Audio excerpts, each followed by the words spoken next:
ಅಲ್ಲ ಕಣ್ರಪ್ಪ, ಬೆಳಗ್ಗೆ ಸಂಜೆ ಗಂಟ ನನ್ನ ಕೈಲೇ ಕೆಲಸ ಮಾಡಿಸ್ಕೊತಾ ಇರ್ತೀರಾ. ನೀವೇನು ಚಿಕ್ಕ ಹುಡುಗ್ರೇನೋ, ದೊಡ್ಡವರಾಗಿದ್ರೆ ಸ್ವಲ್ಪ ಕೆಲಸ ಕಲೀರೋ ನೀವೇ. ನಾವ್ ಯಾಕಮ್ಮ ಕೆಲಸ ಕಲಿಬೇಕು? ನೀನ್ ಇದೆಯಲ್ಲ ಬಿಡು, ನೀನೇ ಎಲ್ಲ ಮಾಡ್ಕೊಡ್ತೀಯ ನಮ್ಗೆ. ಏನಾದ್ರು ಮಾಡ್ಕೊಳ್ರಪ್ಪ, ನಿಮ್ಗಂತೂ ಹೇಳಕ್ಕೆ ಆಗುದಿಲ್ಲ.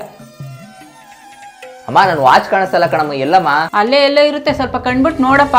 ಅಮ್ಮ ಟೇಬಲ್ ಮೇಲೆ ಹುಡುಕ್ತೆ ಕಣಮ್ಮ, ಸಿಗ್ತಾ ಇಲ್ಲ. ತಗೋ, ಡೈನಿಂಗ್ ಟೇಬಲ್ ಇಟ್ಬಿಟ್ಟು ಬಂದ್ ರೂಮಲ್ಲಿ ಹುಡುಕುದು ಎಲ್ಲಿ ಸಿಗುತ್ತೆ? ಸಾರಿ ಕಣಮ್ಮ, ಅಲ್ಲಿ ಸಿಗ್ಲೇ ಇಲ್ಲ. ಅಮ್ಮ ಟವಲ್ ಕೊಡಮ್ಮ. ಇಷ್ಟು ದೊಡ್ಡ ಹುಡುಗ ಆಗಿದೆಯಾ, ಟವಲ್ ತಗೋಬೇಕು ಅನ್ನೋ ಜವಾಬ್ದಾರಿ ಬಿಡ್ವಾ? ತಗೋ. ಅಮ್ಮ ಹೊಟ್ಟೆ ಸಿಗ್ತೈತಿ, ಊಟ ಕೊಡಮ್ಮ. ನನ್ ಕೈ ಯಾಕೋ ತುಂಬಾ ನೋಯ್ತೈತಿ, ಸಾಂಬಾರ್ ಕುಕ್ಕರ್ ಎತ್ಕೊಬಂದ್ ಕೊಡಪ್ಪ. ಅಮ್ಮ ಎದೋಳಕ್ಕಾಗಲ್ಲ, ಕೂತ್ಕೊಂಡ್ಬಿಟ್ಟಿದೀವಿ, ನೀನೇ ತಂದ್ಬಿಡಮ್ಮ ಹೋಗಿ. ಅಮ್ಮ ಏನ್ ಅಡಿಗೆ ಮಾಡಿದ್ಯಮ್ಮ? ನುಗ್ಗೆಕಾಯಿ ಸಾಂಬಾರ್ ಮಾಡಿದೀನಿ ಕಣಪ್ಪ. ನುಗ್ಗೆಕಾಯಿ ಸಾಂಬಾರ್ ಮಾಡಿದ್ಯಾ? ಚೆನ್ನಾಗಿರುತ್ತೆ, ಹಾಕೊಡಮ್ಮ. ಅಲ್ಲ ಕಣ್ರಪ್ಪ, ನಾನು ಇರುವವರೆಗೂ ನಿಮ್ ಕೆಲಸ ಎಲ್ಲ ಮಾಡ್ಕೊಡ್ತೀನಿ ಕಣಪ್ಪ. ನಾ ಸತ್ತೋದ್ರೆ ಏನ್ ಮಾಡ್ತೀರಾ? ನೋಡಿದ್ರ ನಿಮ್ಗೆ ಏನ್ ಹೇಳ್ಬೇಕು ಅಂತಾನೆ ಗೊತ್ತಾಗ್ತಾ ಇಲ್ಲ, ಅದಕ್ಕೆ ಹೇಳಿದ್ದು ಮನೆ ಕೆಲಸ ಸ್ವಲ್ಪ ಕಲ್ತ್ಕೊಳ್ಳಿ ಅಂತ. ಅಮ್ಮ ನೀನ್ ಸಾಯೋ ಮಾತಾಡ್ಬೇಡ ಕಣಮ್ಮ, ಇನ್ಮೇಲೆ ಮನೆ ಕೆಲಸದಲ್ಲಿ ಇಬ್ರು ಹೆಲ್ಪ್ ಮಾಡ್ಕೊಡ್ತೀವಿ ಕಣಮ್ಮ.